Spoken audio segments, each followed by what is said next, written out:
Well, hello everyone, and welcome back to Pop Sub Club. I'm Nick, and I am here with Glen Garland, who is an editor, and you're a director and producer as well, right? You have some credits under that? Yeah, but I'm mostly an editor. I have produced some things. The directing is mostly just a little podcast that I have. So I've done some second unit stuff, but I wouldn't say that I'm a director. I'm more of a editor slash producer. That's awesome. Well, we will talk about all of the fun things that you have done in your awesome career because I saw some of your credits and I was wildly impressed. But I also, see your Fantastic Four poster back there, which is why we're here today. I love that it exists, by the way. That's such a cool poster. Yeah, it's a classic. There weren't that many done, so it's really nice to have it. Oh, definitely. So, before we get into like the Fantastic Four and everything like that, I'm just curious, editing isn't what most people say they want to do when it comes to filmmaking right off the bat. So, what was your story into the world of editing, Hollywood, and all of that? Where did you get your start? And for me, I always knew I wanted, well, I didn't always know, but I felt like I wanted to go into film. Hmm. And so I knew that USC had a good film school. My dad is a doctor or was an ophthalmologist. And so I think he thought that I would become a doctor. And secretly, I always sort of wanted to go into the arts, but he was petrified of me going into the arts and being a starving artist. So I never really said it out loud. But then when I got to SC, I started applying to the film school and then told him that I'm going to be a filmmaker. And so I didn't know what I was going to do with film. I knew that I was going to try to make a living at it, but I didn't know if it was going to be directing, writing, producing. I didn't know what it was. And when I was at film school, when I was on the set always seemed chaotic.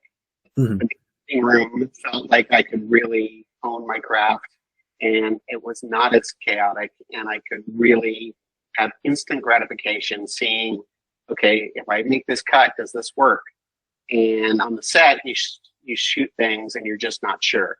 I was sort of producing a dual track at SC. I was doing a lot of DPing and editing. And I think as I did more editing, the DPing fell off and just started pursuing that.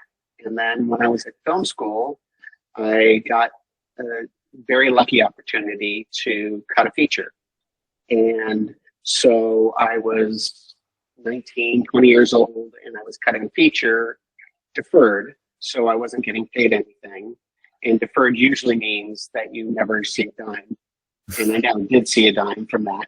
But it did allow me to have a credit on a feature, and it did allow me to own my craft. So that was my story of editing. And then once I got into that, I ended up going over to Roger Corman's and did a little bit. They didn't need editors there. They needed dialogue editors. So I did dialogue editing for a while and then did some trailer editing and then finally convinced them with my trailers that I had some skills.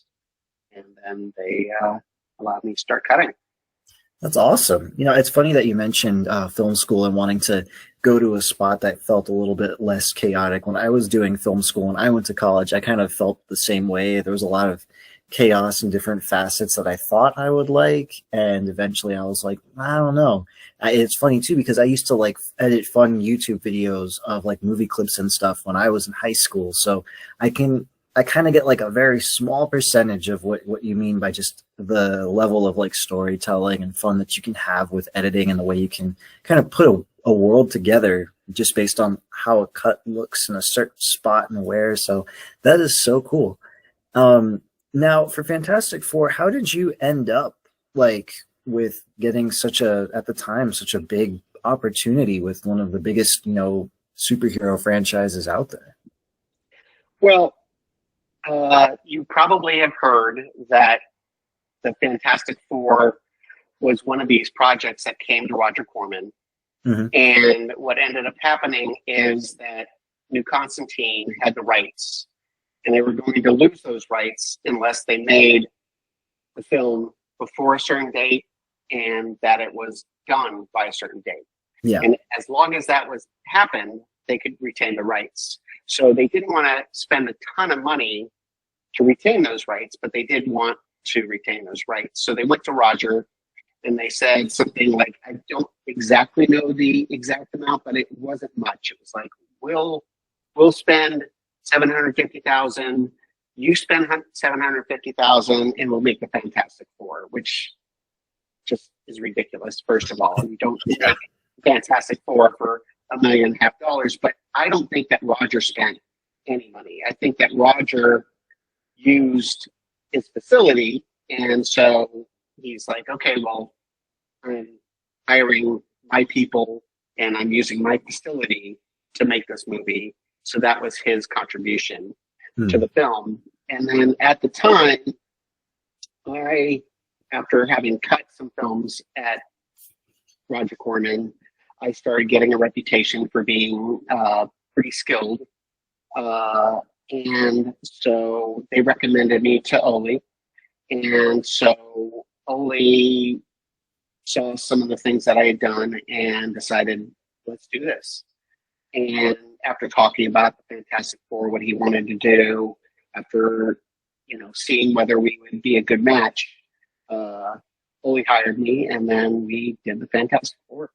Nice. Yeah, Oli was singing your praises, especially when it came to just you guys putting that movie together after everything kind of came down and the sad fact of the film not being intended for release kind of hit you guys. What was it like having to hear something like that? Because I know that that's everyone I've spoken to thus far. It's not a great thing to hear.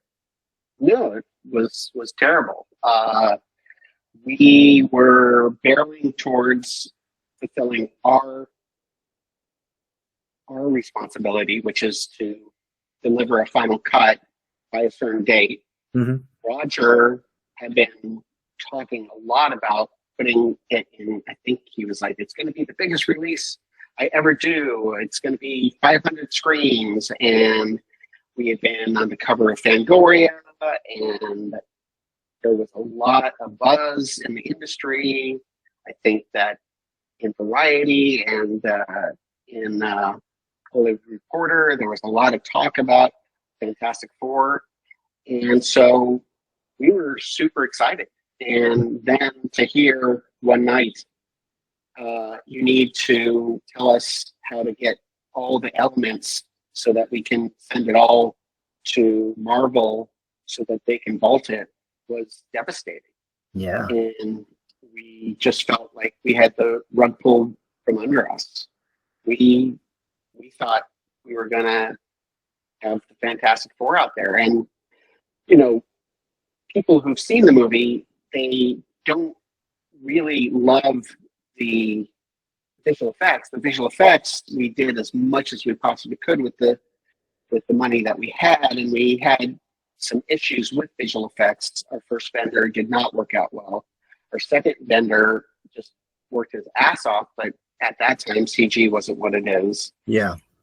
But what we did feel very proud about was really capturing the essence of the Fantastic Four and this family, this dysfunctional family that love each other, but also have all the stress in their lives and are this very dysfunction that's going on with them as they also try to save the world. And so that's what we really try to focus on since we didn't have the money. Yeah. And it's been really gratifying over the years for a lot of fans who really know the comic to say, this seems like the closest to the comic book of all of them. Oh So yeah. that was really gratifying. And I have to give props to Oli, because Oli he knew that. And so did Craig. They just, they knew that they had limitations, and they created something really special. They captured lightning in a bottle. And so it's really sad that a lot of people haven't been able to see it.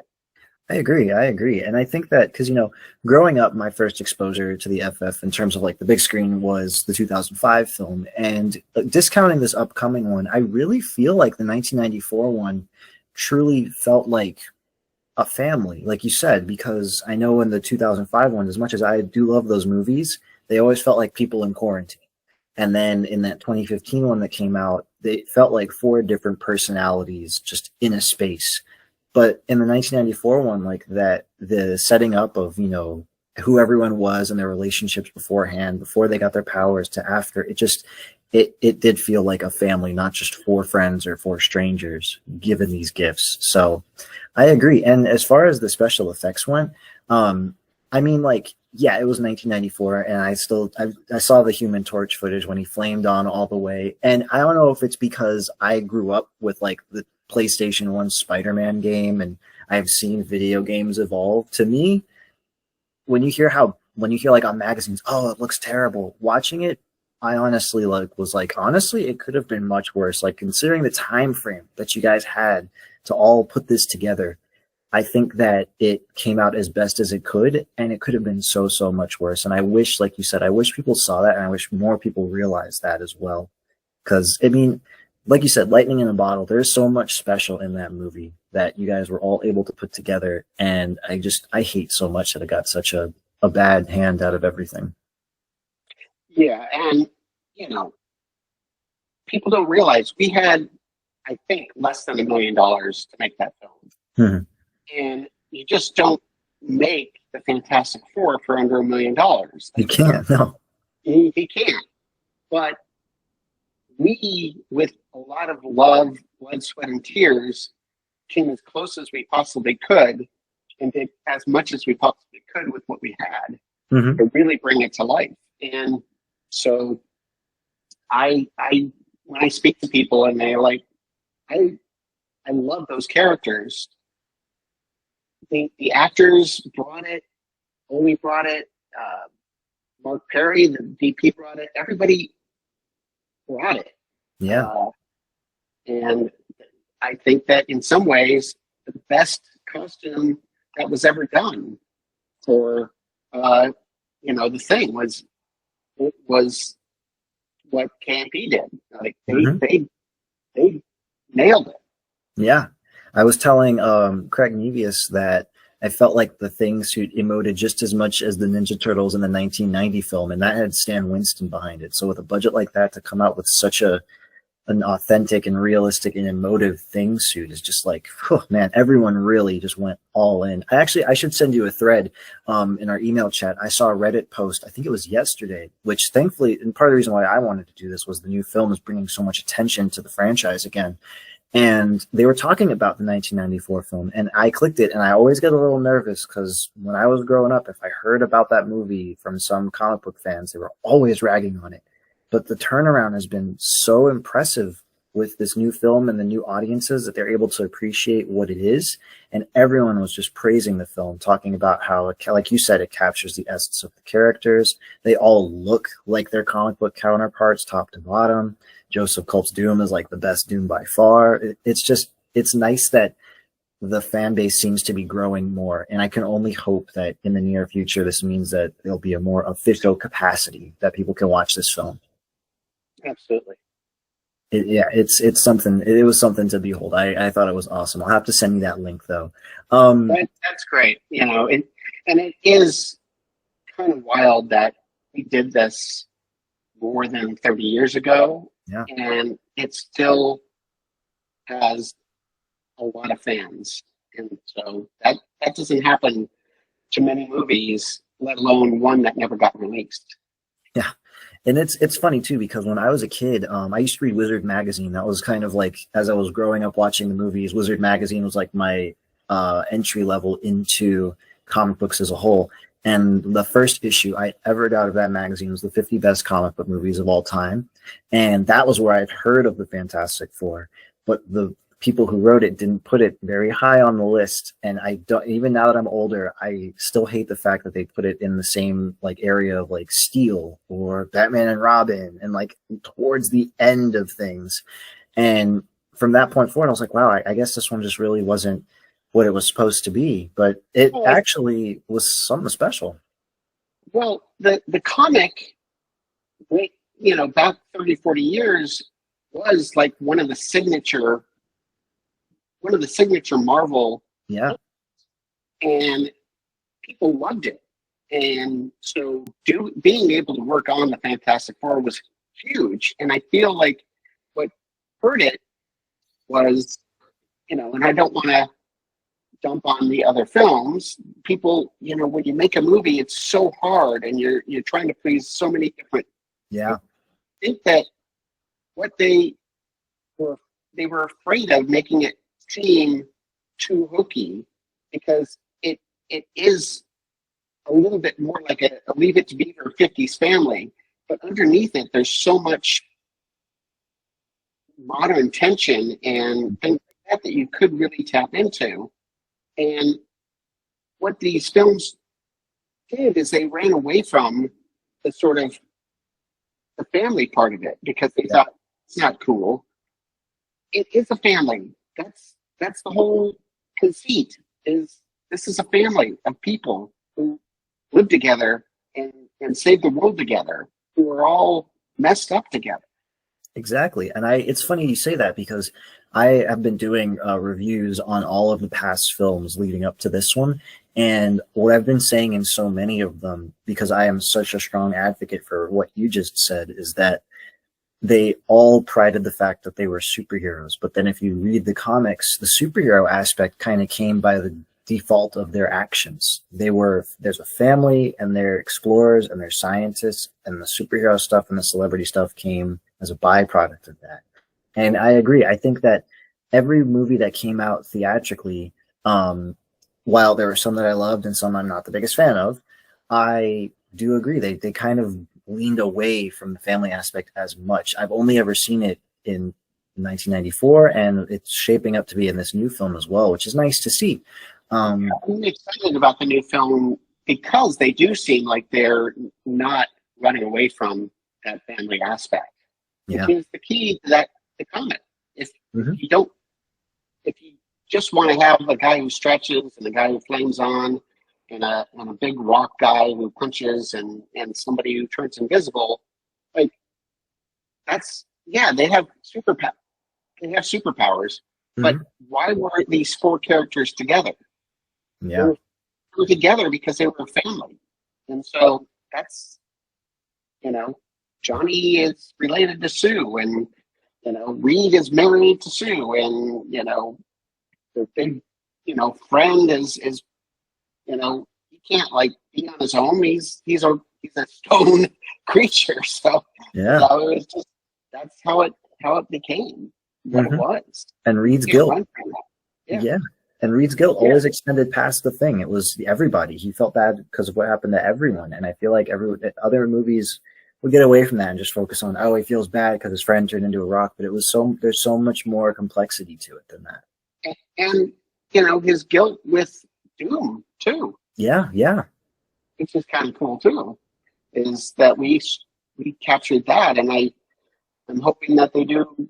I, I've heard that Doom's going to be in this one, so it'd be cool to see how they represent Doom. Yeah, I'm very curious about that one. That is my biggest. Doom's my favorite Marvel villain, so that's my biggest point of like. I don't want to say concern because I'm in it for the long haul, but my point of hesitancy, I guess, is seeing how Doctor Doom will be portrayed. Because I love how the 1994 film separates Doom's origin from the Fantastic Four's origin. Because I always felt that was so important, and the other movies never did that. So I'm hoping that we're going to get some nod or idea of what that's going to be like. And I'm sure Robert Downey Jr. is a fantastic actor, so I think he's going to really bring it. I just Oh hope yeah. that, like you said, story wise, he's not just this villain who is doing Hmm. wrecking havoc. There's got to be some something that connects him and Reed. Yeah, absolutely. I agree. Now, one thing I was curious about in terms of the editing process, because Oli told me that when things kind of went south for the film, it was you and him, at least in one capacity, that would made this film come into being. Like you guys, especially you as the editor, you you created the Fantastic Four through and through as a finished like product ready to show. So what was it like, both you and Oli working on putting this film together almost guerrilla style with nobody knowing? I mean, it was amazing because only he's just such he has so much enthusiasm and he's so good at his craft and he's such a good guy and a good friend. Yeah. That's one of the things that just broke my heart is when a movie doesn't get released, you go, oh, it didn't get released because it was so bad. And that's not why it didn't get released. It didn't get released because they wanted to hang on to the rights and they never had any intention, I believe, in having it released. Yeah. That's why they didn't spend any money. They spent as little as they could to keep the rights. And so I think deep down, they didn't want to see the light of day. And they were actually worried when Roger was talking about putting it in theaters on 500 screens. I think they were thinking, okay, well, maybe it'll just be straight to DVD and nobody will see it. And, we don't tarnish our franchise. I think that was the big thing is this movie going to tarnish the franchise? And I don't think it would have. I think people would have been excited and that sort of thing. It would have really helped catapult the other movies. But I think that they were afraid of it. And because it was shelved, it made it very hard for Oli. We did other movies, but this together, but this would have really helped catapult him, especially because for what he had, he did a great job.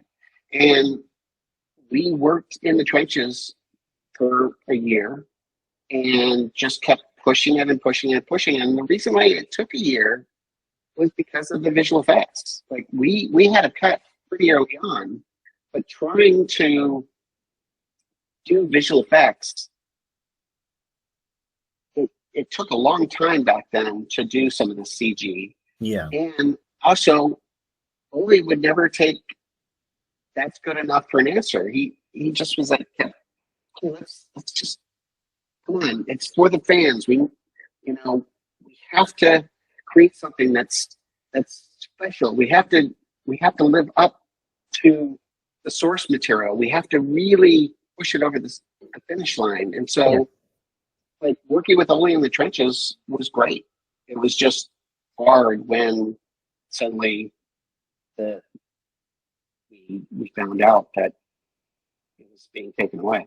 Yeah, I'm just, I'm always glad to see that the hard work, even years down the road, did pay off. But I do feel like if that movie had released when it was intended, with the visual effects and the audio and the images, everything as it needed to be, I think that all of the positive feedback you've gotten today would have come at that time. Because in many ways, I feel like that movie was ahead of where other comic book films at the time started. Like I know that Blade kind of helped, for example, give Marvel the push to go to X-Men and Spider-Man and so on. But I think that Fantastic Four really had the potential to be kind of the Superman of Marvel movies and embrace the color and the fun and the spirit of the comics, which is something that I think that, I don't know, it might be big to say, but I feel like that might have changed how things went in superhero movies, especially Marvel movies from like the 2000s to Iron Man. Because it never had that campy film that ever came out. They were always kind of dark and brooding and psychological. Yeah, I agree. And I think people don't realize that before the Fantastic Four, yes, there was Blade, but there was nothing. Superheroes were not cool. Superheroes were not something that people wanted to see in the movie theater. And it was just starting to make that push at that time. Yeah. People were really excited about the Fantastic Four. And then you're right, it did take until Iron Man for people to go, oh, okay. And X-Men. I think X-Men also helped. It helped around that same time. But it really was something where people didn't believe that there was an audience for superheroes at that time. Yeah, and it's kind of wild to think that movie was made a year before Batman Forever was released. And it feels like they're almost night and day, but it was just a 1 year difference between Fantastic Four and Batman Forever. And it's, I don't know, that's something that's just kind of weird to me that just popped up. Yeah, I mean that's true. When you talk about DC, there was Superman, Yeah, they had their and stride. there was Batman, and things like that. It was just Marvel just couldn't couldn't get its legs, and then Yeah, suddenly Kevin Feige took over and just turned it off to into the a races. juggernaut. For sure. So in editing the Fantastic Four, like I don't know aside from like say missing a certain shot or certain things we have to like kind of work around as an editor to make things work. But in terms of putting this film together, what was one of the most challenging aspects? Because I'm sure that the CG was definitely one of them. But I mean, like from a cutting and editing perspective, were there any scenes or issues where you're just like, man, this one is rough? Well, I mean, the actors did a great job, but we didn't have money, so it was shot in a very short period of time. Hmm. So, as an editor, you're really crafting performance, you're really crafting pace, you're really trying to find the tone. And so, those were my main challenges: was what's the tone? It can't be too dark, Hmm. but it can't be too campy.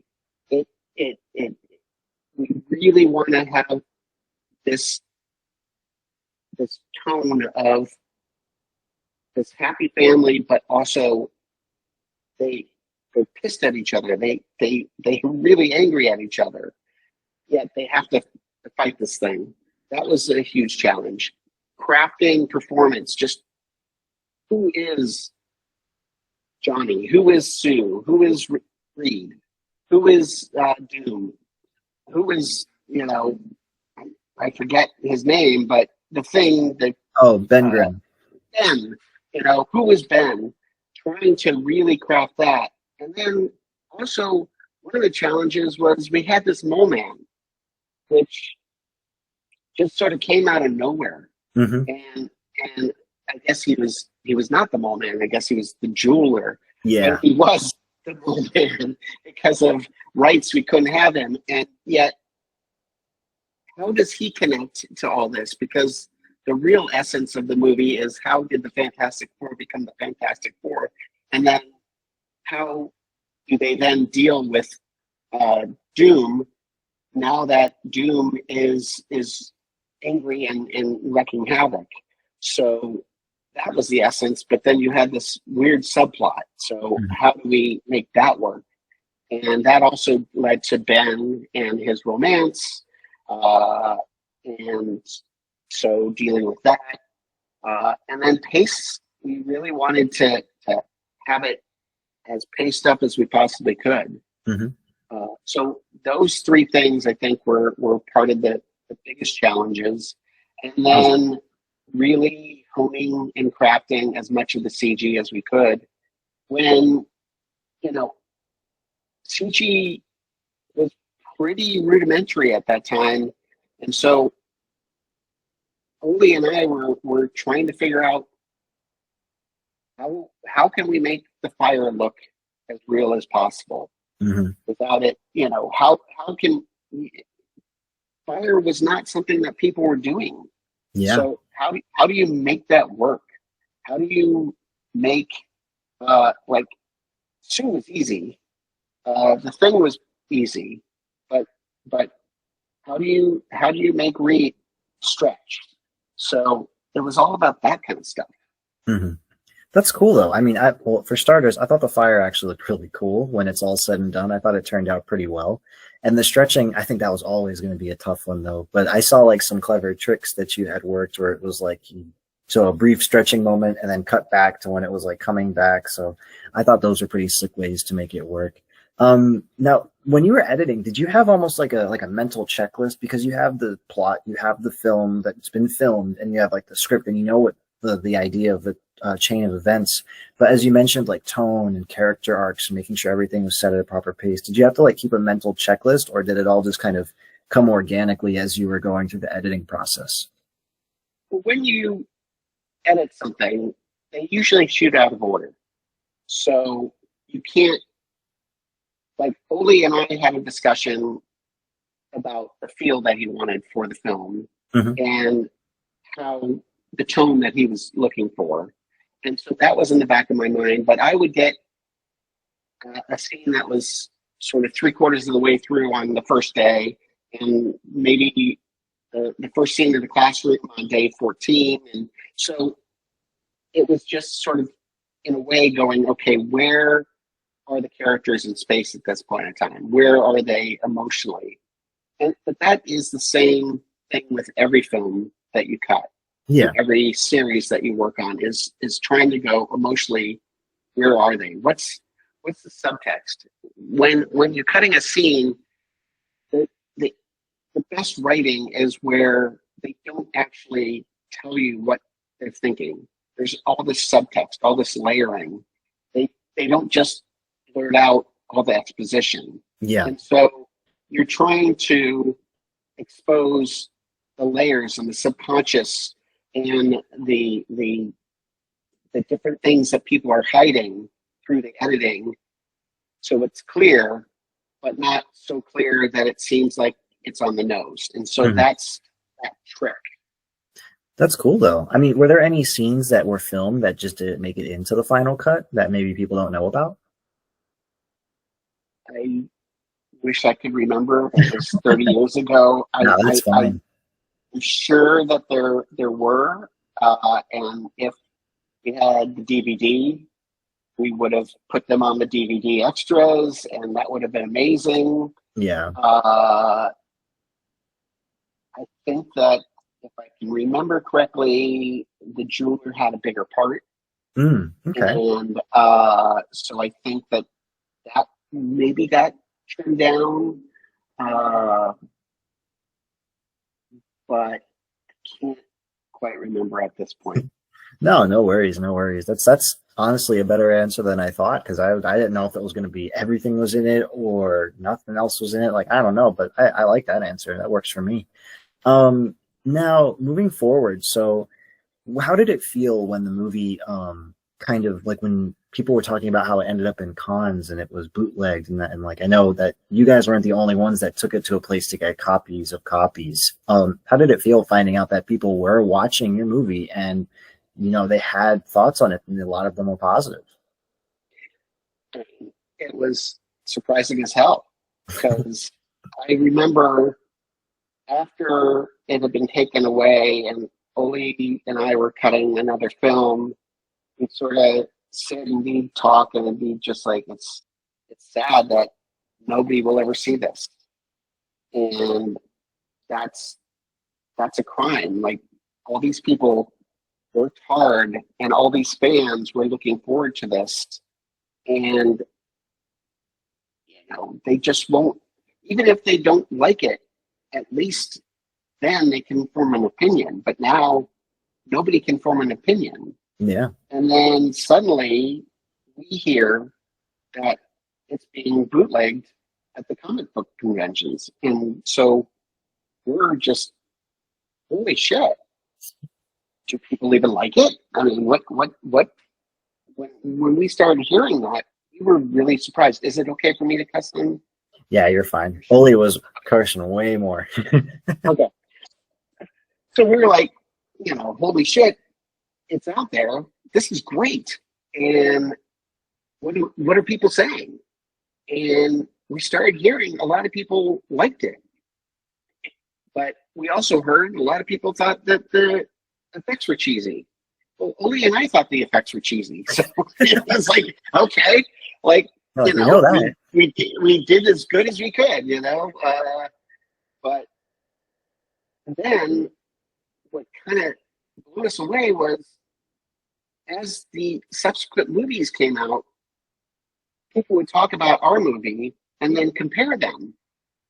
And the most surprising thing that came out of all that was ours was ranked pretty high with all these other movies. And we're Yeah. like, holy shit, we made a movie for less than $1 million with these comic book characters, and people are saying this is as good or not or better than these $100 million movies. Awesome. That's great. Yeah, no, I couldn't disagree with them though. I saw that movie in high school my first time, and it's so accessible. It was on YouTube. Like I thought it would be a hard movie to find because it never came out because I was a kid of the 90s and coming to 2000s, I'm in school, I'm doing my thing, and I think this stuff is still hard to find. And so I found it on YouTube. I watched that thing beginning to end. I was like, wow, that was actually a pretty fun time. It sticks with you is the thing. It's not that it's one of those movies where you're just like, oh, that's fun, and then you move on with your life. Like even now, after rewatching all of them for work and just for fun, obviously, I the other one, it just sticks with you in a weird kind of way. Like it feels like, at least for me growing up with the 90s cartoons of all the Marvel properties, it feels like that in live action. And I think that that's something that whether you guys had a million or whether you guys had 100 million, because you all were so focused on getting that spirit right, that same feeling would still be there, even from the score. Like everyone I've spoken to, we've all praised the score so much because it was, First again, Brothers did such a good job. it's amazing. Were you able to edit with the score? Well, we would re-edit.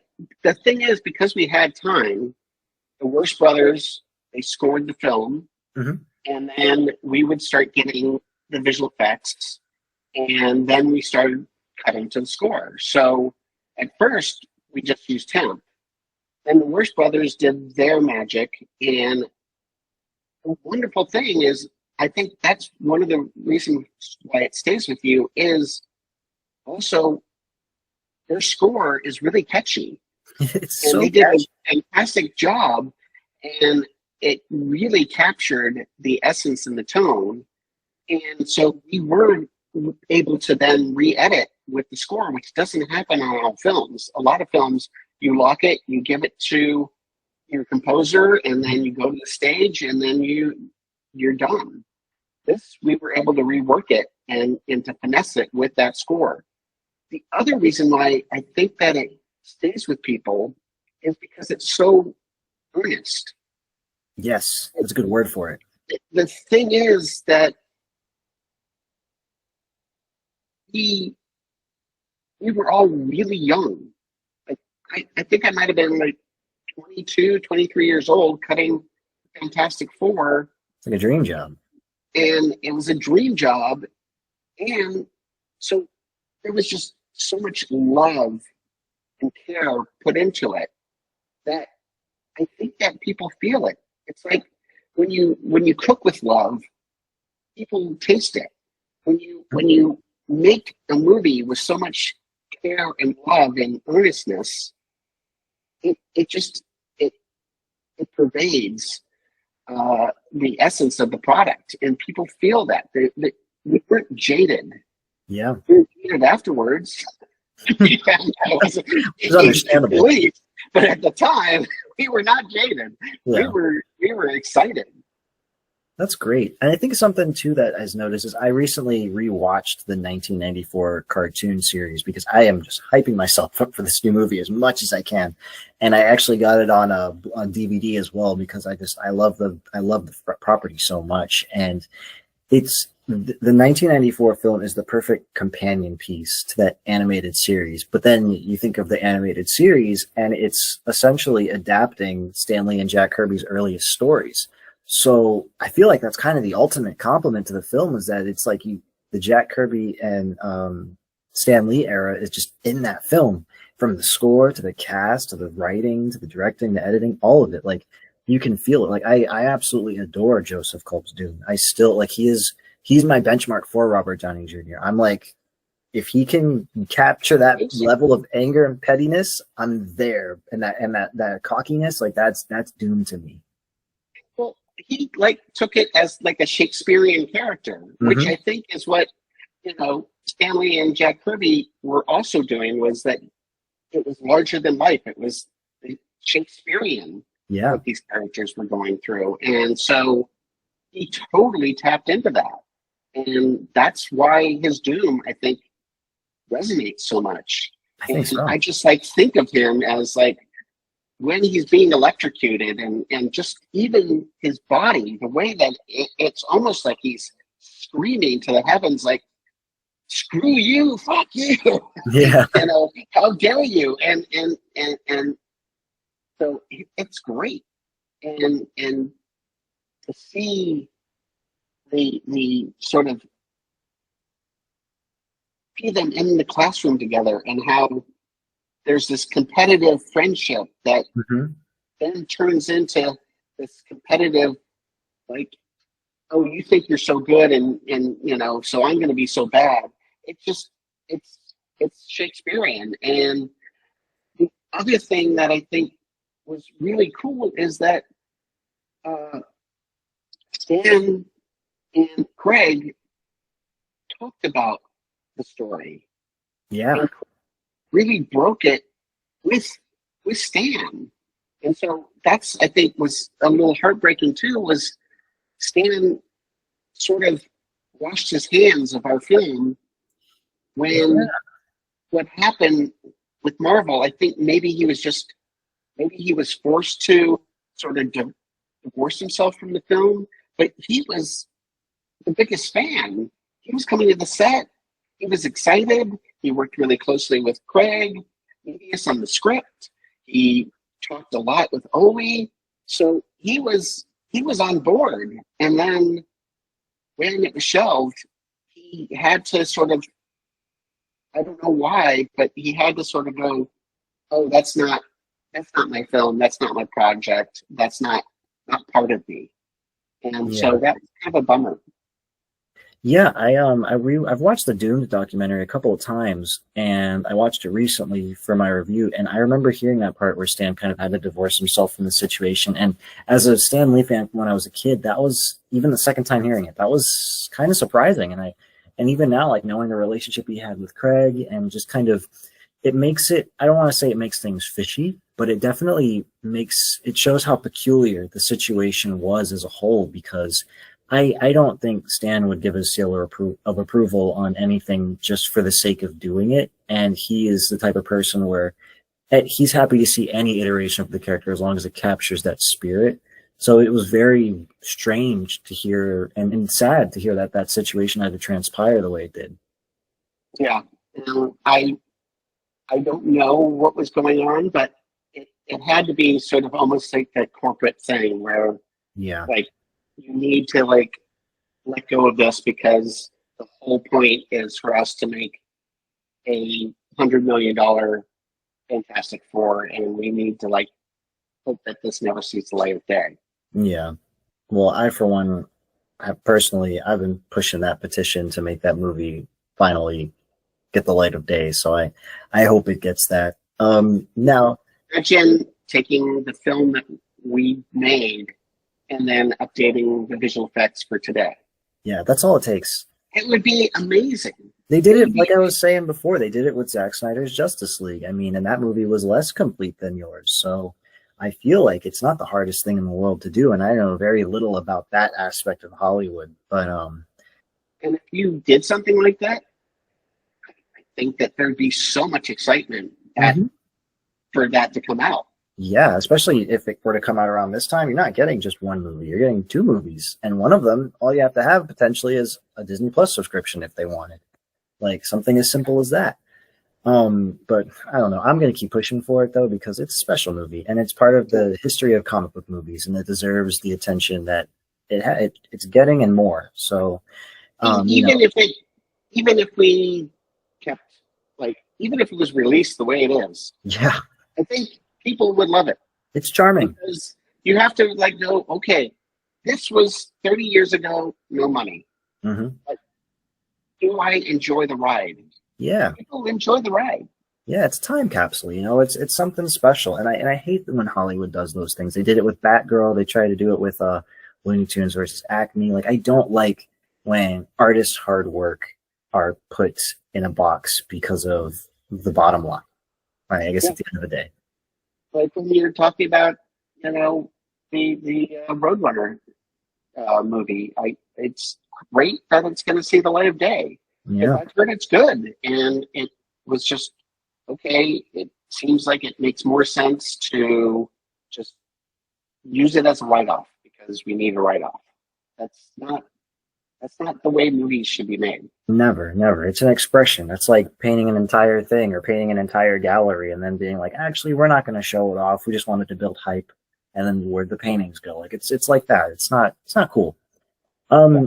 Now we have a new Fantastic Four movie coming out in goodness, almost 10 days tomorrow, which is very exciting. Uh, How are you feeling about the film? Are you going to be there to see it as well? I definitely will check it out. I think that the casting of this is really strong. Mm-hmm. I love all those actors. The early trailers really excited me because it really did seem like it was going back to the essence of the tone and the characters and the family. It Mm-hmm. almost seemed like it was taking a page from our movie, which was kind of weird. Like, Yeah. oh, somebody saw our film because it seems like they're doing a big budget version of our film. Mm-hmm. Like, but and the Silver Surfer and all that stuff seems really cool. Some of the latest trailers I haven't been as big of a fan about, but I'm hoping that this is just a trailer and they've got to hide a lot of the cooler stuff, so they're reserving it. So that just to say that the teasers really excited me. Mm-hmm. The trailers are less exciting to me, but I'm really curious what they're going to do with it. And I feel like, at least in the past decade or so, I feel like that's kind of been the nature of the beast. Teasers really emphasize tease, and it gets you really hyped. And then the trailers can sometimes run the risk of revealing too much. I will give this movie props as someone who is an avid trailer watcher, whatever that may be. I am impressed that they have shown so little of Galactus in the time from the teaser trailer to now. Like, I don't know what he looks like, and I don't feel scared to watch a trailer because I know I still won't know. They did just release a clip today that I thought was very fun because it was the first time I've ever seen Reed Richards scared when after dealing with Galactus and trying to talk to him. So stuff like that, where he's like explaining how, Galactus wants our son and we won't give him that. Like I'm kind of like, okay, this is what happens when Reed Richards doesn't know what to do. That's what I meant to say, is that the fact that they're having Galactus in this, I think is going to be super cool. And from what I heard, speaking with Craig, that was actually going to be a stinger at the end of the 1994 Fantastic Four, was the Silver Surfer flying across the sky as a little kind of first post-credits tease. So I feel like it really is almost a spiritual successor to this film. Yeah. Just awesome, I think. Now, I can't help but not bring it up because part of like what I like to do on my show is talk about obviously the main point, but everything else that comes around it that makes it all great. And what I noticed is that right next to your Fantastic Four poster is a Devil's Rejects poster. I'm a big horror fan, and I know that you've worked on some of Rob Zombie's films. So I'm just curious, what are your interests in terms of comics and movies? Like, are you a horror fan as well? Well, it's kind of interesting because before I worked with Rob, I was not that big of a horror fan. Mm-hmm. I had watched them, but it wasn't something that I was like a horror fan. And that was one of the things that actually drew Rob to me, because he wanted Devil's Rejects to be very unique and very real and to feel almost like an award-worthy movie that was then packaged in a horror film. And since I've done the Devil's Rejects, now I've gone into huge deep dives on horror, and am a very big fan of it. But at the time, I wasn't. And so with Rob, I've said this before, it's kind of interesting. Like, when we met, he saw a sci-fi movie that I had cut called Retroactive, which is for people who like to go into deep dives of cool cult films. That's a very cool cult film. And he loved it. And so he saw something I had cut that he really liked.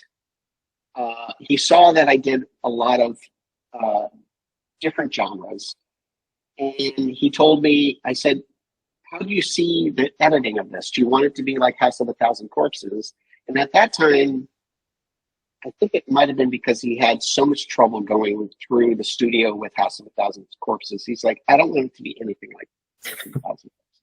I Yeah. want it to be as real and raw as possible. I want it to be like you're a fly on the wall in this hotel, and you're watching something that you shouldn't be watching.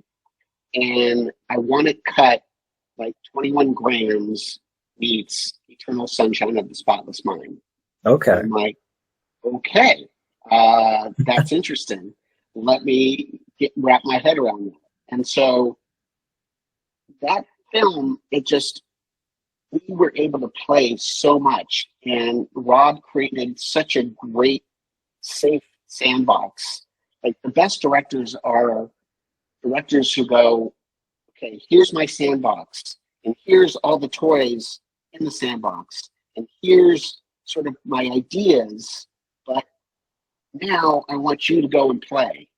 And you sort of show me what you can do with the sandbox. And Mhm. then I'll like tell you what I like and what I don't like.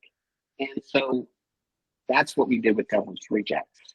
And Wow. so that was a blast. And then after that, I worked with Rob for the next 20 some odd years, cutting everything that he's done except for his latest, The Munsters. Mhm. But and that led to other films. Wow. So That's cool. So I, I've like watched your work and didn't even realize it. That's awesome. That's so cool. So, I also think that one of the best things about horror are the ones that they're not approached as horror movies. I always find those are the ones that stand out the most because I've watched Devil's Rejects and House of a Thousand Corpses, and it's very true. They do not it's weird. They wouldn't be the same movie if it wasn't for the cast. And I think yeah, that you really nailed the tone of what he wanted for Devil's Rejects because it feels different. It feels like both a sequel and an evolution of what came before. So that's pretty awesome. Now, you said you weren't a fan of horror before working with Rob. So I'm curious, growing up, were you a comic book fan and a sci-fi fan, or were you just like more into other types of genres of things? I was definitely a sci-fi fan, but I wouldn't say I was a comic book fan. Hmm. I became more of a comic book fan when I found out that I was going to do the Fantastic Four, and I Right. did a deep dive on them, and then did more of a deep dive on some other comics after that. But I think growing up, I was into like very grounded '70s movies, like Dog Day Afternoon Mm. or Network, or things that had really like took very real events and sort of made them heightened. And it was all about good story, good characters. And for me, what I try to do when I approach any film is to try to anchor it as much as possible in reality, because what's happening is very heightened. The situation is heightened, but we want to feel like that could happen, that that's real. Yeah. And so, what, whether it's these characters going into outer space and getting hit with gamma rays and becoming the Fantastic Four, or it's a character who is being possessed by an ancient uh, sect of witches in Lords of Salem, or it's something like Pennywise, like I'm doing the new Welcome to Derry, Yes, I did and see that. going, okay, how can we make Pennywise as terrifying and real as possible? Ooh.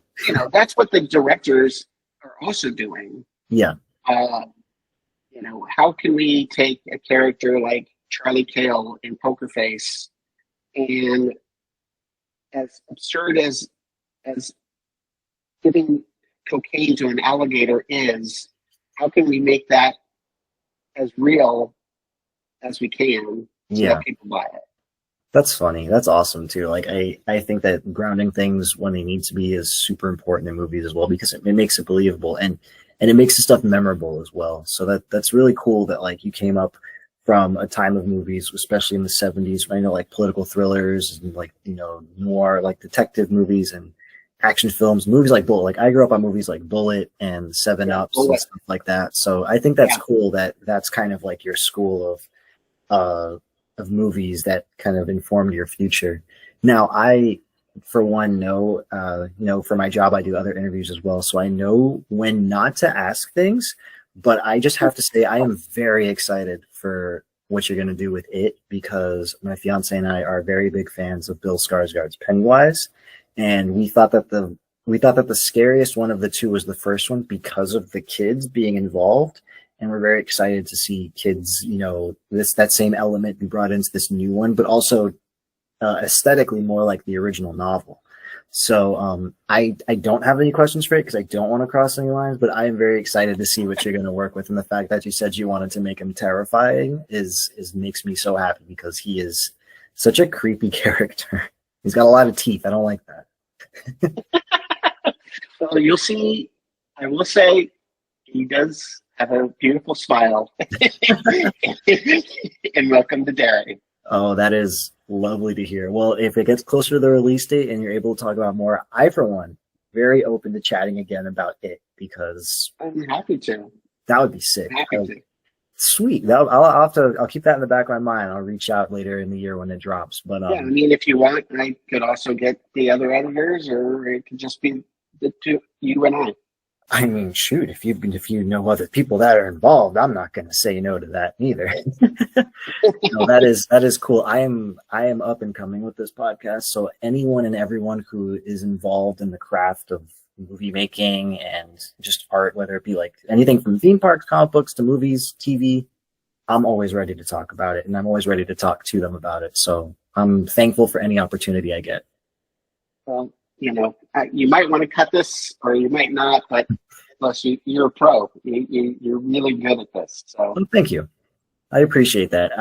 It's something I never thought. I'll put it to you like this: when I was a kid, I was very into military stuff because my dad was very into military things, and I learned a lot from him. And I remember one of the things I wanted to do was interview as many World War II vets as I could, knowing that there were so few of them left. And unfortunately, I haven't found the outlet to do that. But this has been an experience that has allowed me to kind of help.